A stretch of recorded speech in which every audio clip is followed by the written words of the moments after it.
Welcome back to another episode of Path of Purpose. Today we have Kyle Hammel back again. Kyle, welcome back to the show. What have you been up to since the last time we spoke? Since the last time we spoke, I went back to Connecticut, was basically just working as a chef over the summer, making some good money, and just training jujitsu as always. And I've been going to Lifetime, hitting the saunas and stuff like that.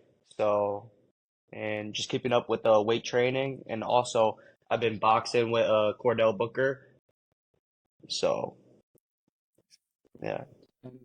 So now you're calling in today. You're in Thailand. Yep, yep. Straight off of the summer from Connecticut. So, yeah. So what could you just tell like the viewers what brought you to want to train there? So my buddy Johnny is down here and he's been bragging about it. I've been seeing him post so many things about Thailand and he's actually moved out here now. So that kind of made me want to, come out and explore, Thailand and, the Thai fighting style and stuff like that. So I was really intrigued by that. So what is so like Muay Thai to my knowledge, like Muay Thai has is Muay Thai originally from Thailand? Yes, it's like culture to them. It's like fun fighting. It's crazy. Okay.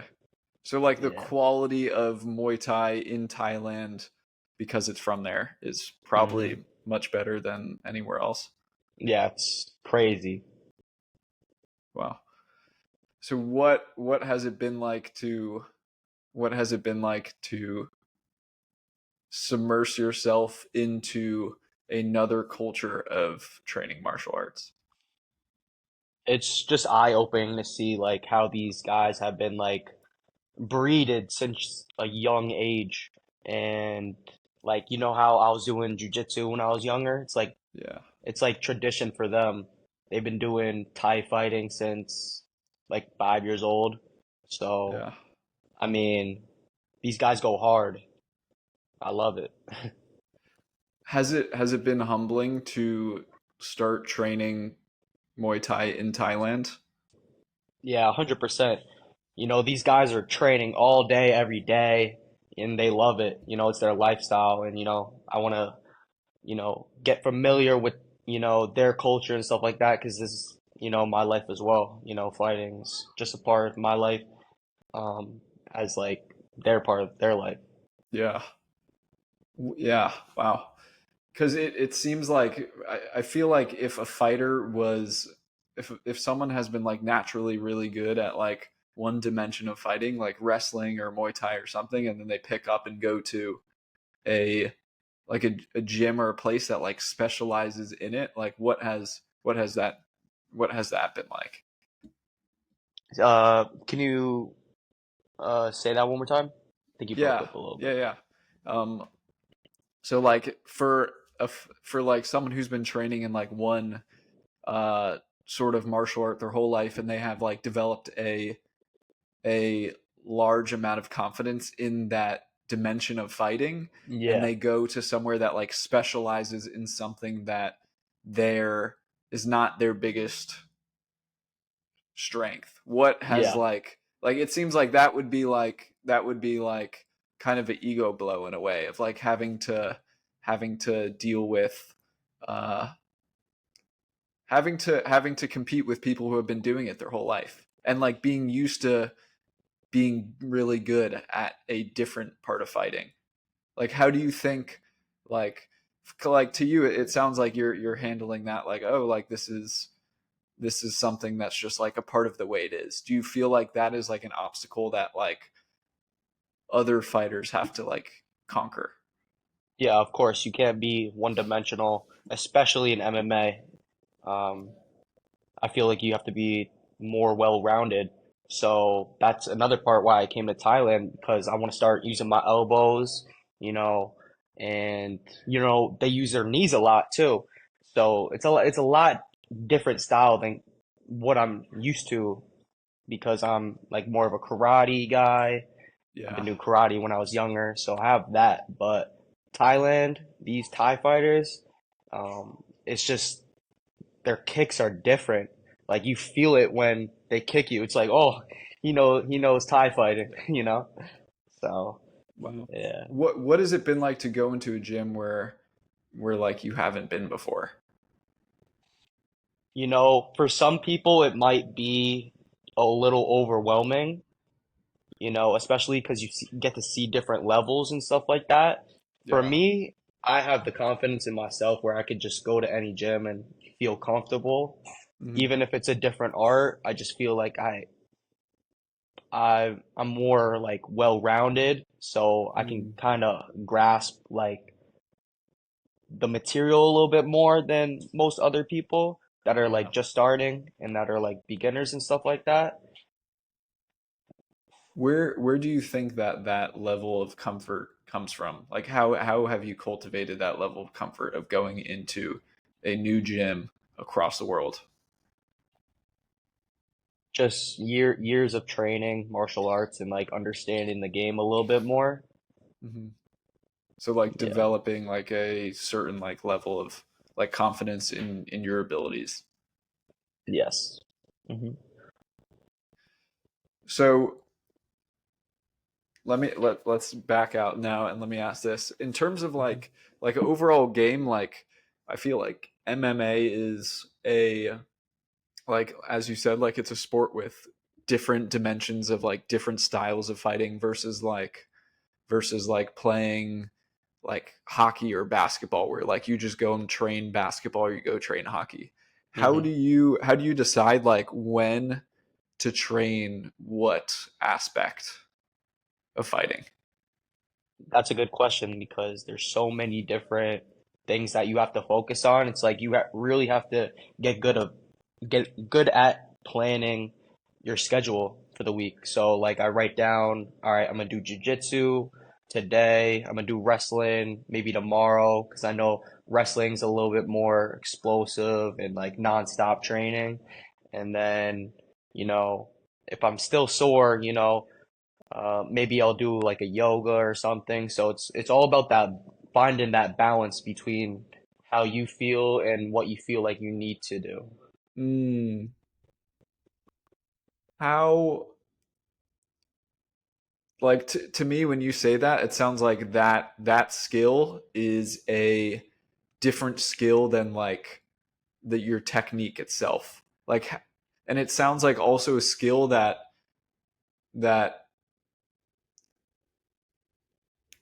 not many people may think about too like I don't like I don't know because I'm not in MMA but like is do you feel like that is a do you feel like that is a skill that you have developed over time, Yeah, independent from your skill itself in yes, technique? 100%. Yep. Hmm. And like, how have you cultivated that skill? Because it sounds like to me, it sounds like you're talking about like a mixture of like listening to your body and also having an overall awareness of where the weaknesses in your game may be. Yeah, so, whatever my weaknesses is, I'm always trying to, get better at them. So, you know, maybe I don't feel like I have any weaknesses in jujitsu, but I feel like maybe I'm not flexible in my joints, to get like a Mm-hmm. certain submission or something like that. So, that's a weakness that, I continue to work on and, eventually I start building that flexibility and getting, in certain positions where I feel more comfortable. Yeah. So, yeah. So, how do you know that something is a weakness for you then? I'll find out in the practice room, I'm training with Yeah. all these killers, oh shit, I got hit hard. Why did Yeah. I get hit hard? Um, I got in a certain submission, and, I tapped out, damn, I got to work on that. So Mm, you always find out in the practice room when you're training with good competition. And I feel like that's something that I was missing back at home. yeah. Yeah. You were missing the in terms of like in the stand up, you were missing that? Yes. Hmm. Like that challenge. The Yeah. challenge of your weaknesses being trialed. Yes. Hmm. That's so fascinating. So it sounds like you have the. It sounds like oh shit. One sec, my TV just turned on. No worries. You sitting on it? Sitting on Sorry. the remote? No, I don't. One sec. I'll be right back. All right.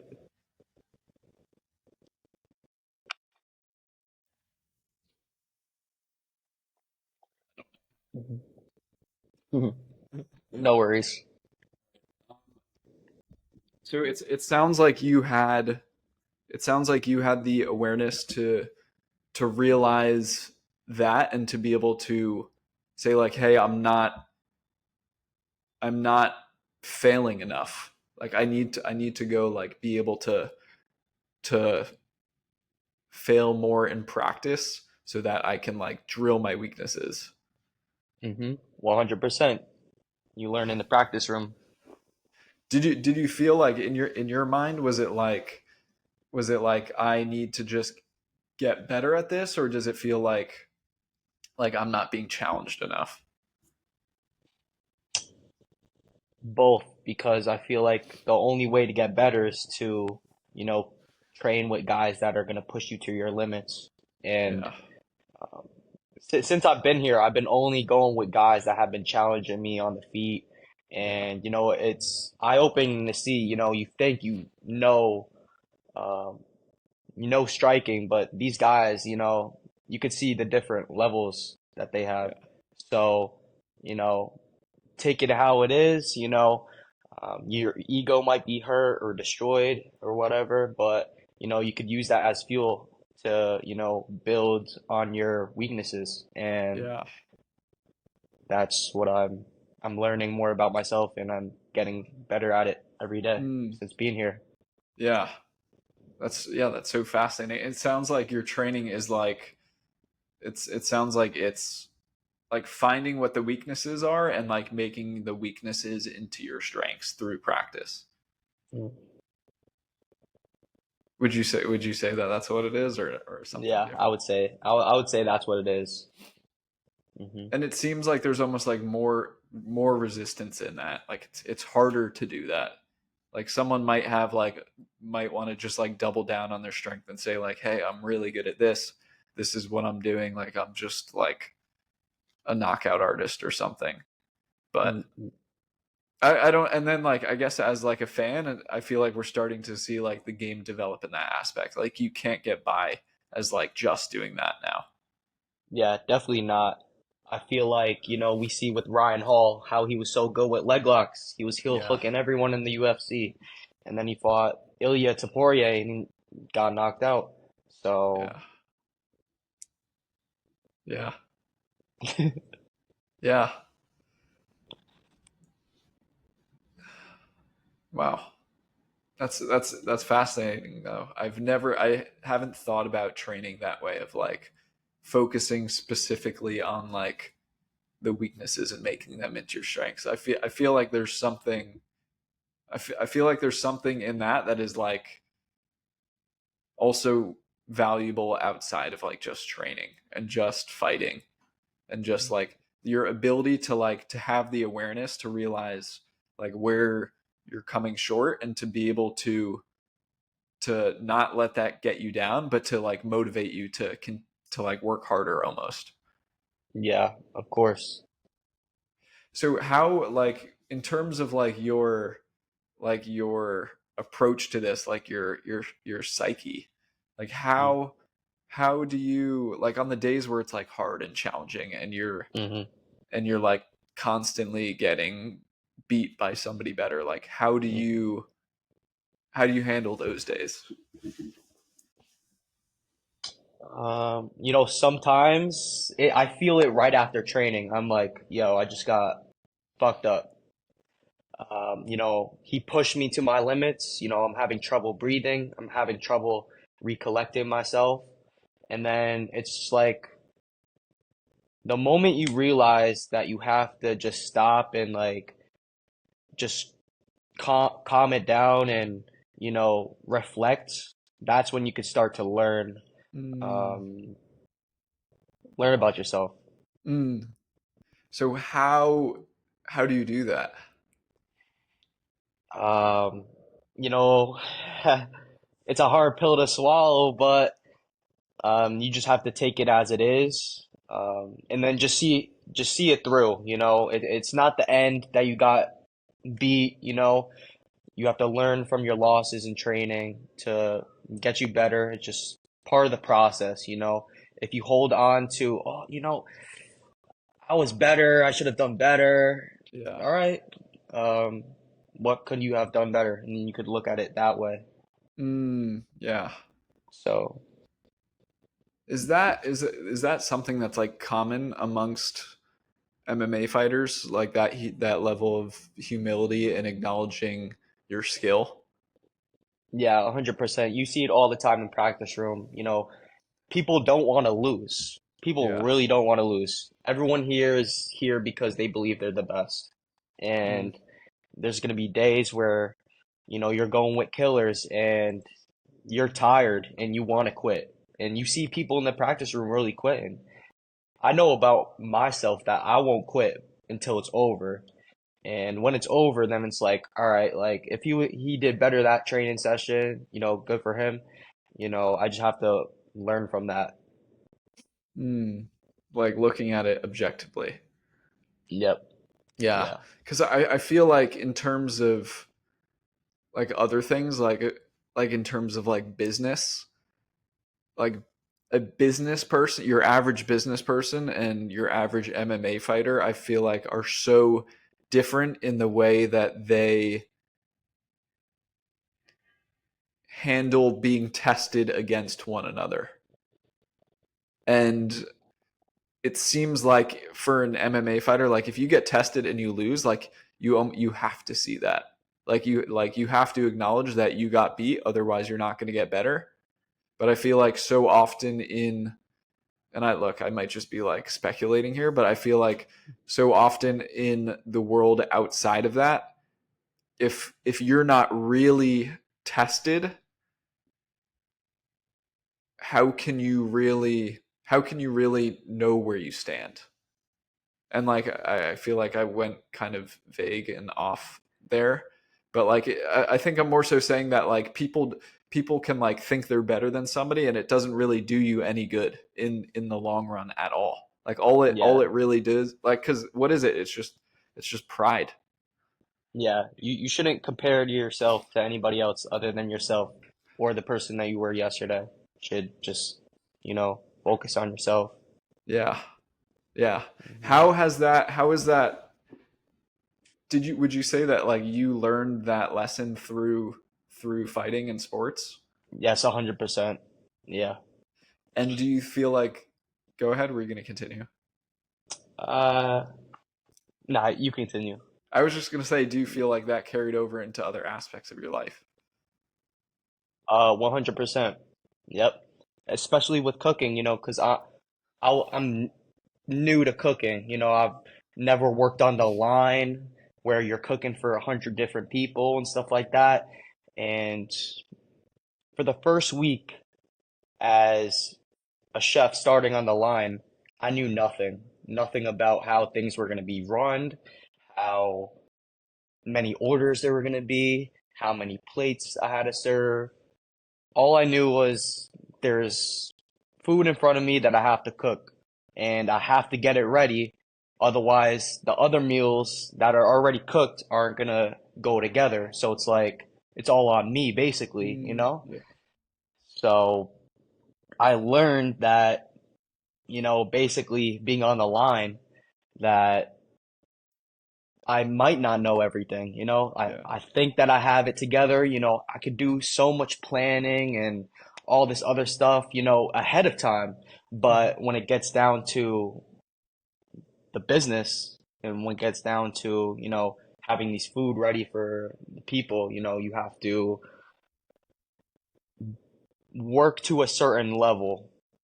And I found that out the first week of cooking that, I really didn't know anything. I was crying at the end of literally the end of service, and I was just beat, and the chef was just like, we're all here for you, it's gonna get better as you go, and you know, few weeks pass by and I'm starting to learn everything and it's just becoming instant. I'm getting the carrots Mm, on the plate. I'm getting the cauliflower ready with the aioli. I'm making, mushroom, whatever, yeah.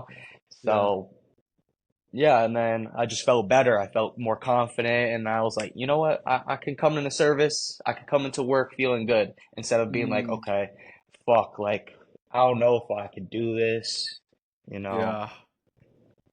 Yeah. Yeah. Yeah. I feel like so often like we can like when we're bad at something, we think it's like a reflection of like who we are Yes. rather than like just our ability in a specific skill. Yeah. And like I mean I think about like that in my own life too. I feel like growing up and being like having expectations, you know, having expectations on myself of feeling like I need to like be productive. I need to like do this in order to feel like worthy, you know? And Yeah. and I feel like it's more so about yeah, it's more so just it's not about that. Like it's just about how you show up and how you handle those challenges. Hmm. And right, yeah, rather than having them define who you are. I think it's not that like our skill is what defines us, but it's like how we handle that challenge of being tested in our skill and like how we move forward. Hmm. I agree. Yeah. So in terms of like now like where you are, like could you also tell the audience like a little bit about where you are in terms of your fighting career? So I am, I think 8-1 as an amateur right now, maybe 7-1. Anyways, I'm making my pro debut sometime maybe towards the end of the year, if not earlier next year, and I plan to stay active. I want to get maybe 4 fights in next year. Uh, I'm feeling in great shape, and I'm excited for the next show. Hmm. Yeah. Is that feels like a is that a lot of fights to have as an amateur? I feel like that's like from what I've seen, I feel like or at least in the older days of the UFC, it was like people would have like two or three amateur fights or something. Yeah. I mean, you as an amateur, you want all the experience you want, and everyone Yeah. that I fought, 5-0, they've all had experience, Mhm. and I felt like I was challenged enough as an amateur Yeah. to where I feel confident in my ability to go pro and thrive in. Some of these guys, they haven't really been tested a lot, I Yeah. feel like, and they just want to rush pro, because they want money or Mm, um, they just want to move faster in their career. yeah. And you know what I've been learning is it's not it's not a race. It's a you have to be patient with the process and you have to let things come to you because the opportunities are going to present itself to you when the time is right. So, um, for any amateur fighters out there or anyone doing fighting in general, just be patient with the process is the most important thing because you don't want to rush into um, anything, that you don't really know what Yeah. you're getting yourself into. Yeah. Yeah, and it's like what like really what is the rush besides like making money? Like your ability is only you're only building on your ability unless you're at the point where like you're fighting amateur fights and you're like there's no way for me to continue to get better doing this at this level. Yeah. So in terms of like so let's say like all right, you have your first fight, now you're getting paid to fight. You don't have to cook Mm-hmm. anymore Mm-hmm. as a job at least. Yeah. Like what do you see yourself doing like with that extra time and energy that you have from not having to like work on being a chef? Yes. I would like to start up a YouTube channel, hop on more podcasts with you, uh, get my social media right. I feel like I'm at the point now where I've kind of built a name for myself, and I would just like to get on with the social media more Yeah. and stuff like that in the meantime. Wow, sounds like you got a vision. Sounds like you've thought this through. Yes. Yep.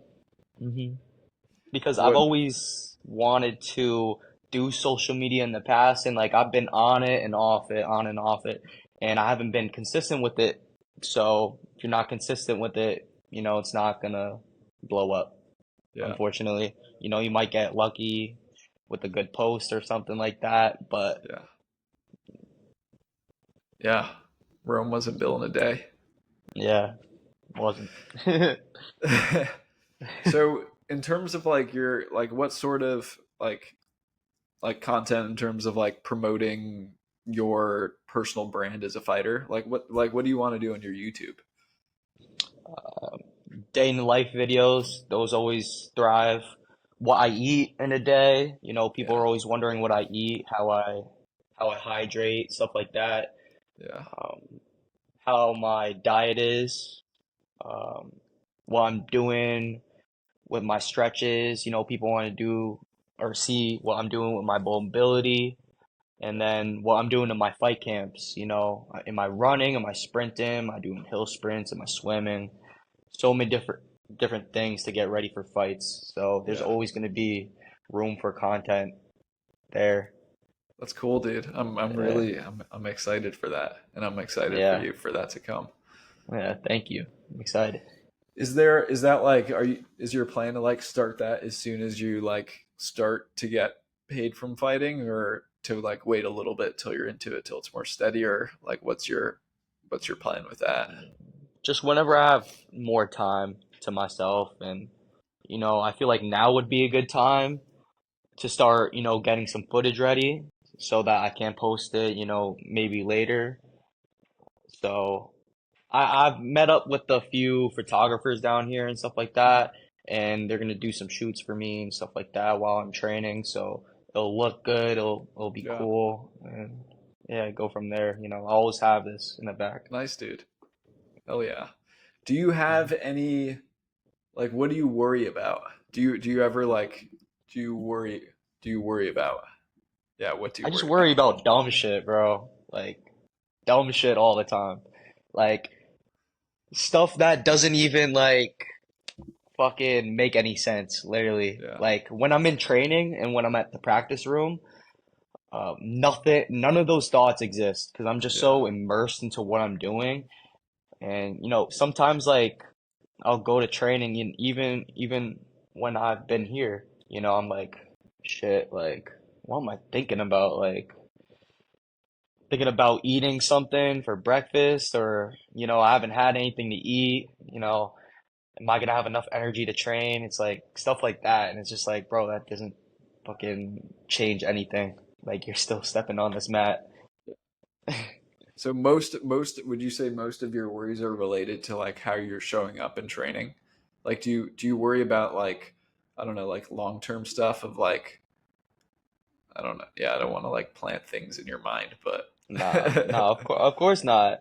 Um, nah, I don't really worry about the future, like, but it's just like I noticed that I still get those thoughts like during like before my fights. So I know it's just all noise at the end of the day, whatever's going on in my head, because once I'm in the ring, I'm feeling good.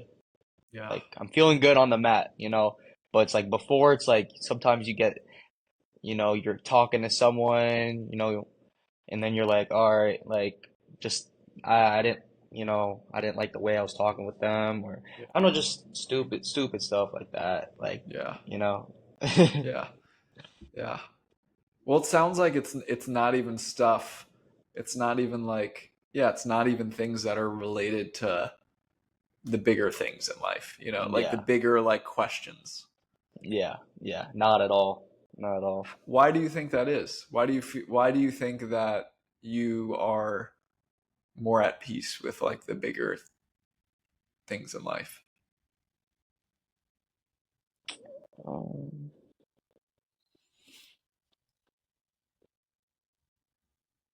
because I felt like I've put myself through enough suffering as it Mm, is. yeah. So it's like at the end of the day, you know, there's more to life than just fighting. Yeah. Or, yeah. Wow. And so you're saying you realize that through your suffering. Yeah. hmm Because, I could train 3 times a day and just beat myself up all day. What did I just Yeah. do there? I'm feeling sore, like I'm in bed, I can't move my arm. I get out of bed and I just got a Charlie horse. I'm like, Yeah. like it's just like, you don't need to do that. You already put yourself through enough suffering, just Yeah. focus on getting better, not destroying yourself. Yeah. What would you say to somebody who's like having a hard time doing that, like a really hard time doing that, and they're just like beating up on themselves a lot? I mean, I feel like we're all a victim of it, and I would say just focus on what you need to do. What do you need to do to get 1% better each day? And if you're doing that, then that's all you could do, right? So if I'm eating shitty and I'm training all day, like that just doesn't make any sense because why would I train all day and just eat like shit? Yeah. Then that just doesn't do anything for me. I'm getting worse at that point. So it's just like, all right, what do I need to do? Um, if you're out of shape, you would be like, all right, I just need to start eating healthier and I'll look better and you know, Yeah. I'll be more confident and sound better. So, Yeah. So yeah, it sounds like also have part of that is having a goal or having like something, having a target, an aim. yeah.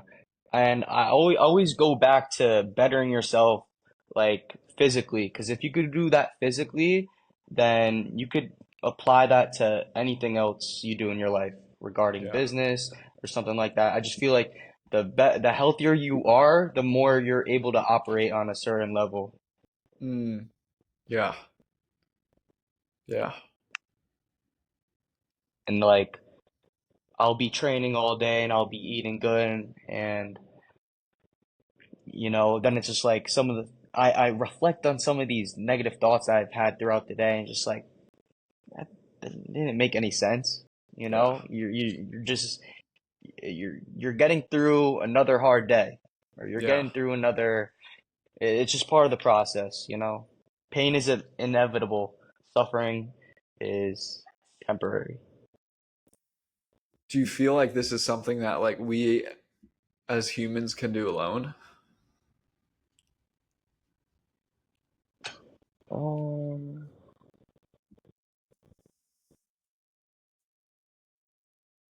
yes, if we have enough self-awareness, Mm, because if you don't have that self-awareness to be like, oh, I need to get in better shape, then you're just always gonna be down on yourself, beating yourself up until you make the choice. yeah. Mm. So for you, it's like if something happens to be able to like withdraw or not withdraw, but to like take a step back and to look at it objectively, Hmm. like regardless of how big the challenge is. That's the step forward. Is that what you're saying? Yes. Got it. Mm. Yeah, I think a big challenge of what I see, and like I feel like there can be isolation in that too, though. Hmm. And like I just think about like my own experience of like losing losing my dad, and like not in that time like not opening up to anybody. And I feel like that is like, I feel like as hard as that was, like I feel like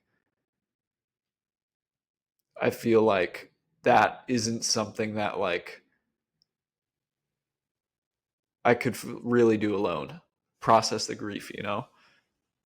So I don't, I think self-awareness is really important, but I think what I'm trying to get at is that Hmm. I think there's times in life where that might not be enough, and like we might need to look outside of ourselves for like for uh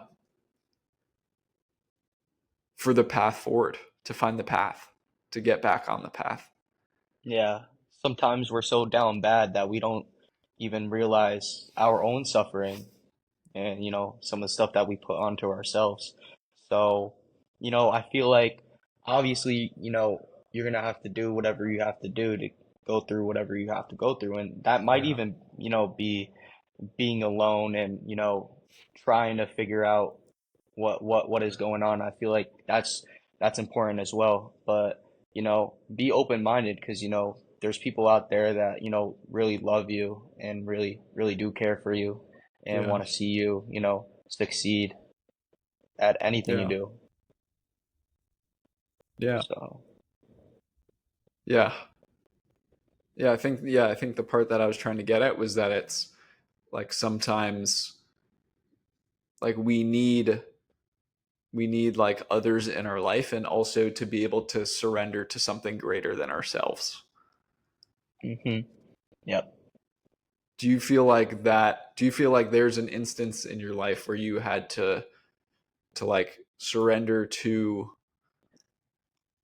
like relinquish control, or to like, yeah, to surrender the control that you thought you had over a situation, to say like this is like so much, like I can't do this alone.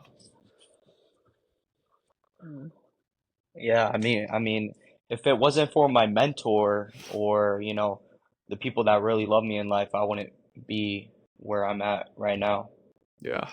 So I'm always grateful for, everything that my family has done for me, whether good or bad. And yeah, you can't do this journey alone. You could teach yourself as many things as you can. You could look up on YouTube and show how to throw a strike, how to throw a punch, right? But until someone hits you with a punch and they really know how to throw it, you're gonna realize, wow, like there's more to this than I expected. Yeah. So, Mm, yeah. so then it's just like, okay, how did you throw that punch? How'd you throw that kick, that tie kick? I want to Yeah. learn that. Yeah. So, Yeah.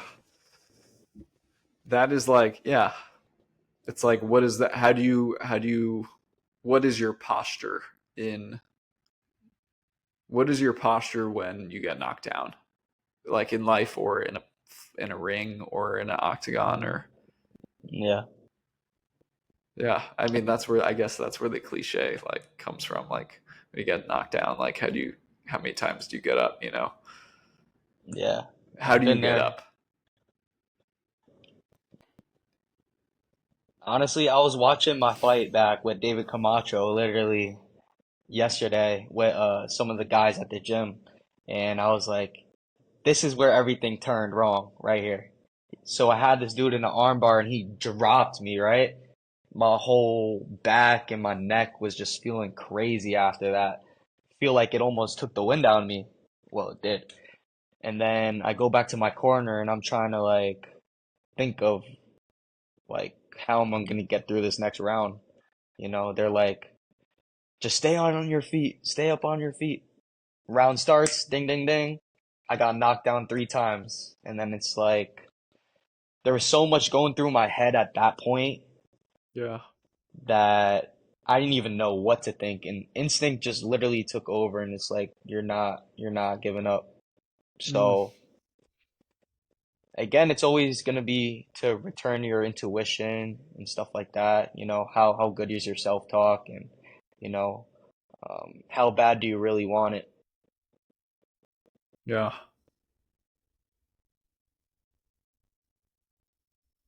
Yeah. So then, for instance, like in like was that the fight that you lost? No, that's the fight that I won by Okay. decision.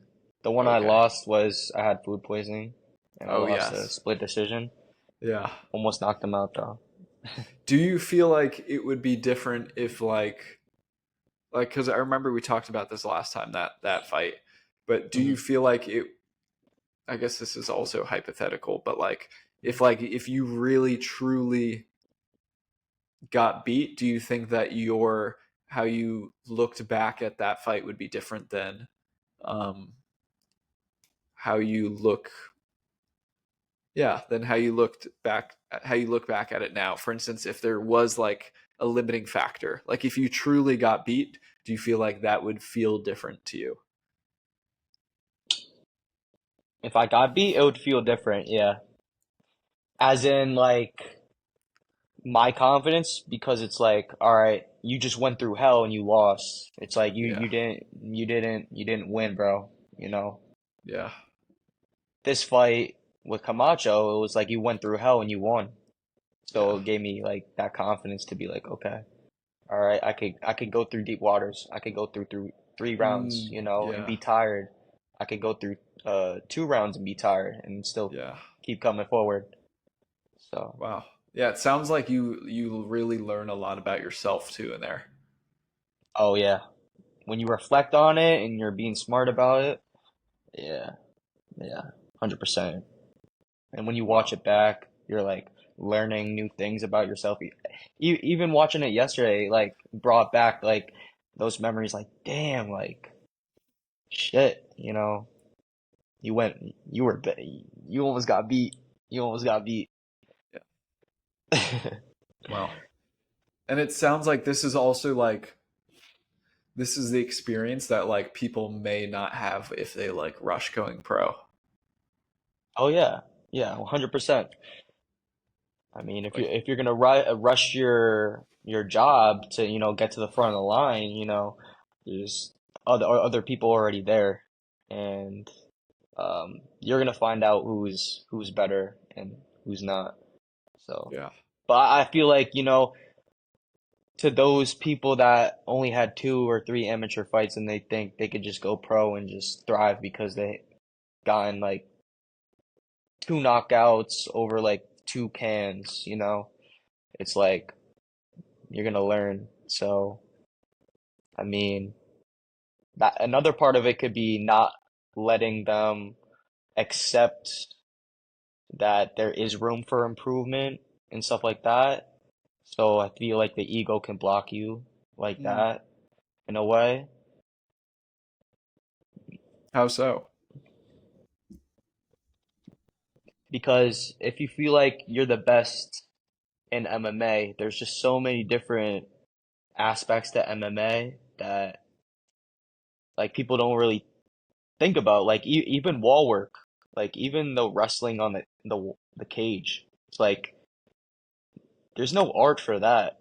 It's like you learn that from literally being in the cage and Mm. like hours and hours of being in the cage doing wall stuff, trips and throws off the wall and stuff like that. Yeah. It's not really an art for that. Mm. There's not really an art for teaching you how to recover, how to, put uh how to put ice on your calf and stuff like that.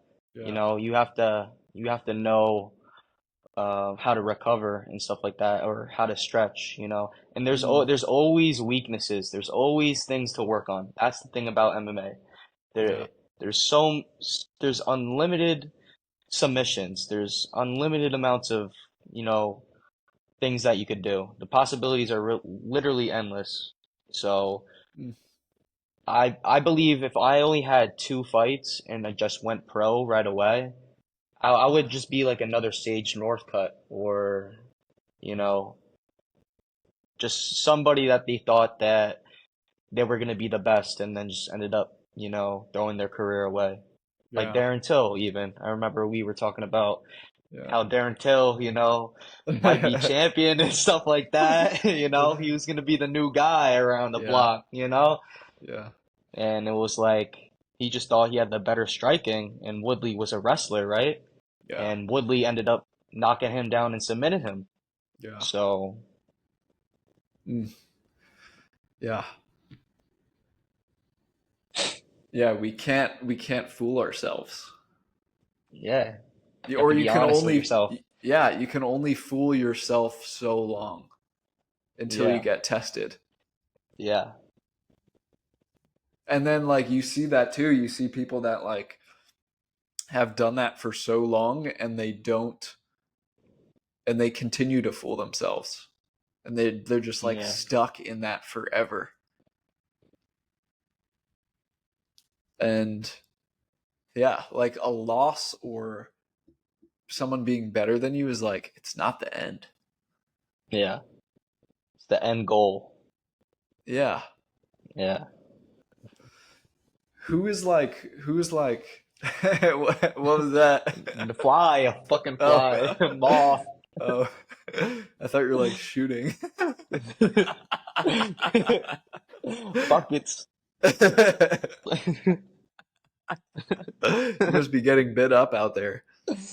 Bro, it's crazy, man. These bugs love me. And then the thing is, oh, if you're coming to a different country, you know, you also want to be worried about the skin infections and stuff like that too. So, um, yeah, just another thing to be careful about while you're traveling, and, Like you know, on the traveling around mats different or gyms and stuff like that. Yeah, because, you know, especially getting these bug bites, now these cuts just get open, and yeah. then, you know, you're picking at it or whatever, and then you're rolling around, you know, with other people and stuff like that. So, you know, Have you ever gotten like an infection from the mat?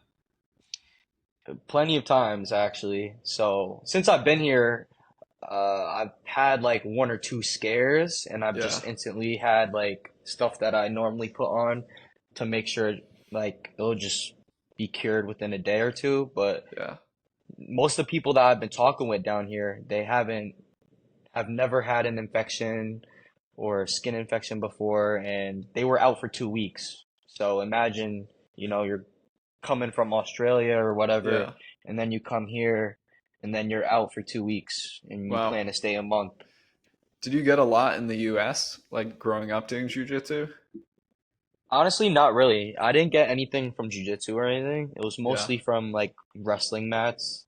Yeah. Oh yeah. And back in high school, I always used to get it because like The the burns gym and girls, stuff. yeah, they would have the gymnasts like practice on the wrestling mats Yeah. with their dirty shoes, you know? And then we would just roll on it, and At then Trinity everyone would Pulling have it everywhere. or No, at this West was Hill? at West Hill. At West Hill.